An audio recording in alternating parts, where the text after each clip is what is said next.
What we're going to do then is think about the way in which how the artist is arranging the sequence of what you engage with. I want to look here, I want to look there, I want to look there, is actually kind of choreographing the way in which you move through the space of an image.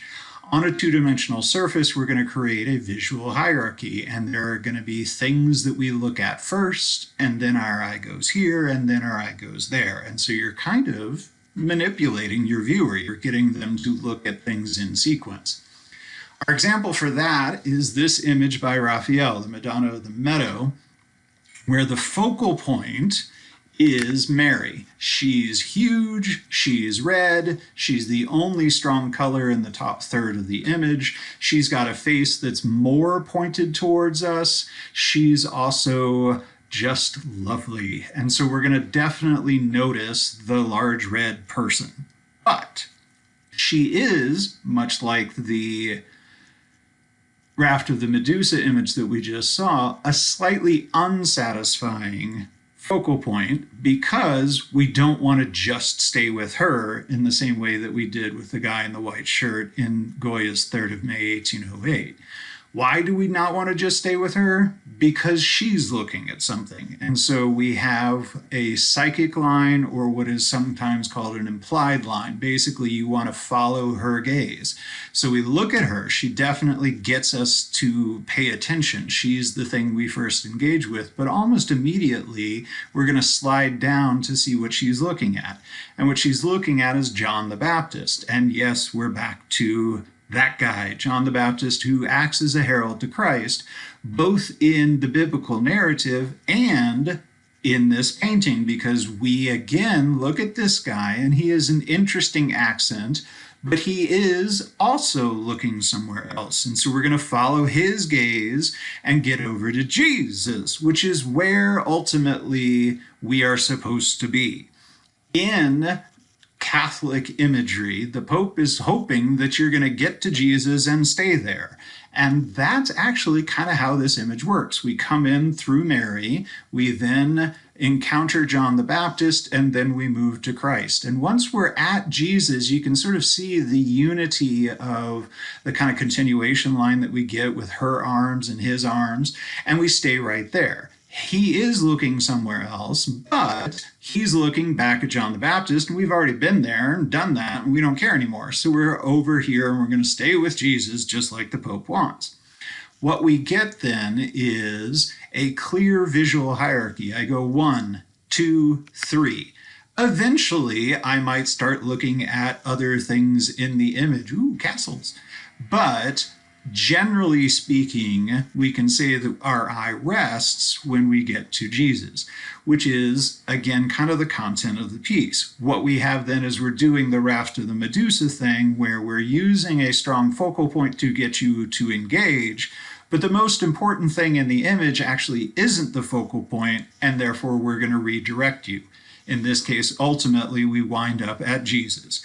It also is interesting that the visual hierarchy mimics biblical narrative, where we meet Mary first through the Annunciation, then we encounter John the Baptist, who acts as a herald and introduces us to Christ. And we've talked before about how that biblical narrative works in terms of we skip over all of the angsty teenage emo years of Jesus's life and don't encounter him again until he's an adult, when he starts his public ministry, when he's baptized by John the Baptist.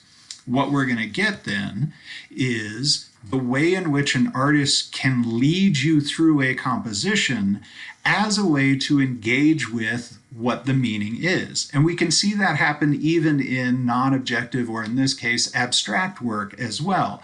The same issues of visual weight and balance that we've been talking about for a while now are still going to work, even if the imagery isn't naturalistic. In this particular case, the orientation in a clear sort of portrait format, and the fact that I have a really strong focal point, the iron cross inside of this triangle, is going to teach me how to read this image, because ultimately what I can do is understand that this is a portrait. And here we have the head, and the face, and a shoulder, and a shoulder, and then an arm, all of which are made of the various flags and pins and epaulets and other markers of a German officer's uniform. In this particular case, it's Karl von Freiberg, KVF over here, is the particular German officer that Marsden Hartley is painting.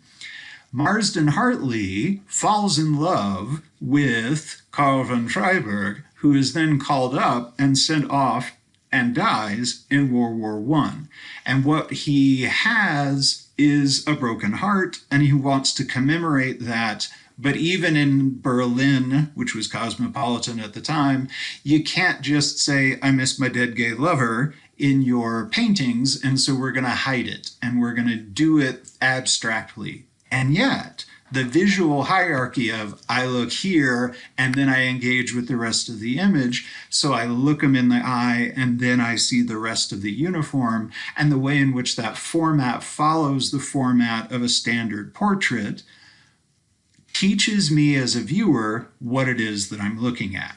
So a focal point is useful not just as a way to get the viewer to engage, but also to guide the viewer. In that way, it sort of relates to some of the things we talked about when we were talking about unity.